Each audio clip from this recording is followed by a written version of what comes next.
Hello and welcome back to David Wickham RC. This is the GT car. This is a motor that was on the GPT car. It was the 47cc pocket bike engine. And then we have the roving transmission here. Many of you see roving transmissions, the lay shaft is usually on the other side, but you can run them on this side. And that's a 12mm sprocket. And all you gotta do is just chain it and then put a tensioner on it. But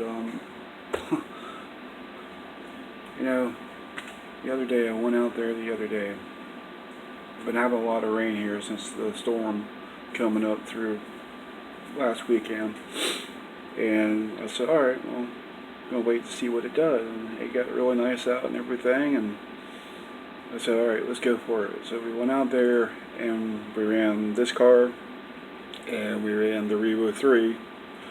I did 54, 55 miles an hour, whatever it does on that one video.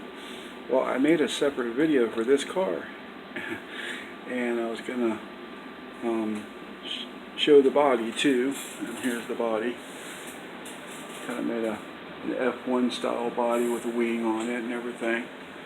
That's the cracking down on the bottom.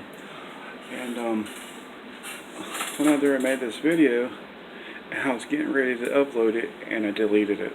So this is the video I got for the GT car right now. Going out of town this weekend, so I'm gonna have a video for this weekend, but this is the video I'm gonna have for now. What I can say about this car, it really turned out well. We finally got our slip differential hooked up. I was in the middle of hooking all the brake stuff back up here. Get it all hooked back up. Got this all turned around. I had the sprocket turned the opposite direction. It was actually tracking sideways. We made a new mount for this piece here. We just tapped it and threaded it on that. I will say I had something kind of funny happen to this car. So I go in there and I start it up. It starts up beautiful, just like it does always. My little workhorse here.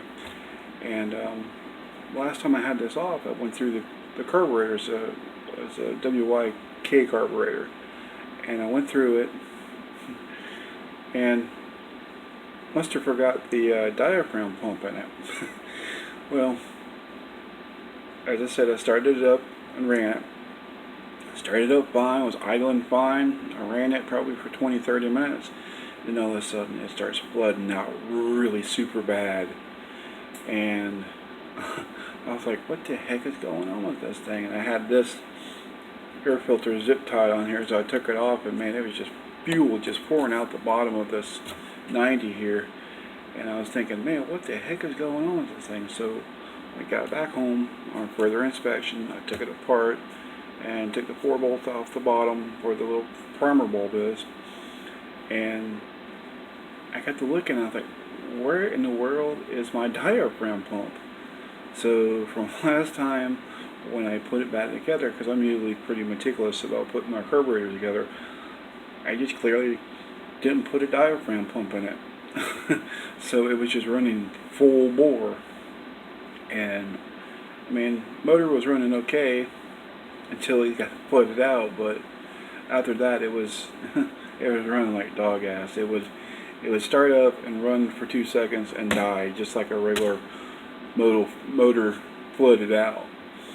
So yeah, so these things will run without a diaphragm pump. They're going to run rich.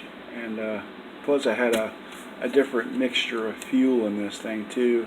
I didn't have it 50-to-1, I had it 25-to-1. So I was getting a whole bunch of extra oil and everything. So I already cleaned the plug and I already put the new diaphragm in it and everything. But and also I was getting a whole bunch of air lines. I had pieced together some lines, some fuel lines, and I had one of my straps back here that I have for the zip ties back here. It was actually cutting up underneath this right here, raising this little grommet up where the fuel lines go into the tank, and I was actually letting it suck air. So I had a couple different other things going on, plus the fuel line that I had too. It wasn't good quality line. It was actually kinked on the bottom. So we're gonna work all these little bugs out in this thing, and once we get back home, we're going to get some more video footage shot on this. I am gonna get some more bolts, like I said, for the front, and make this 19, because this is 19 in the back. So this is 17 and a half now, but we're gonna make it 19. This body here is just a foam board body, as you can see, and it was scrubbing on the other side. So I'm gonna make a bracket, aluminum bracket off the back side over here. We can make a mount there, and then we can make a mount up here, because I had taped it and it had come right off of there. But yeah, and I think what I'm going to do is I'm going to put a layered glass on this, inside and out, kind of make it a little bit more rigid, because it's kind of flimsy. That's just tape on there is all that is. But at least my buddy at CMB will be happy that I have a body now. But yeah, this is Dave with David Wickham RC. Like and subscribe, and when we get back, we'll run this beast for you. But we'll see you in the next one. You'll have a beautiful day.